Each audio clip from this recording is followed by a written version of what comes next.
เฮ็ดแนวใดเวลาที่เขาบ่อยู่กับเฮาแล้วเฮาจึงจะมีความสุขก็คือเฮ็ดเวียกจ้าเฮ็ดเวียกหาเงินเฮ็ดให้ตนเองงามเฮ็ดให้ตนเองมีคุณค่าเฮ็ดให้ตนเองงามขึ้นทุกมื้อตัวเองจึงจะมีความสุขอันนี้ปล่อยให้ตัวเองเฒ่าปล่อยให้ตนเองแฮวปล่อยให้ตนเองโศกเศร้าฝากความสุขของตนเองไว้ที่ปลายตีนของคนอื่นเขาไปใส่ก็ไปนำเขา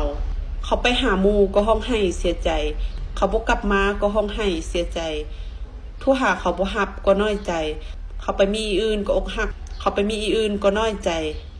เขาตายก็ให้เขาเจ็บก็ให้เขาเป็นอีหยังก็คือบ่มีความสุขทั้งหมดดังนั้นเฮาถามตนเองว่าความสุขของเฮาต้องสร้างมันมาด้วยตนเองฝากไว้ที่ตนเองบ่แม่นไปฝากไว้ที่คนอื่นเพราะเฮาฝากไว้ที่คนอื่นมันจะเฮ็ดให้เฮารู้สึกบ่มีคุณค่าเฮ็ดจังใดก็ได้เฮ็ดให้เฮารู้สึกว่าเฮาบ่มีเวลาหลายขนาดนั้นการที่เฮาอยู่ละล่ะมันบ่ได้ช่วยเฮ็ดให้เฮาดีหยังขึ้นการที่เฮาบ่เฮ็ดหยังจักอย่างเฮารอท่าแต่เขาเอาความสุขมาให้เฮารอท่าแต่เขาเอาเงินมาให้เฮานั่นแหละเฮาจึงขาดเขาบ่ได้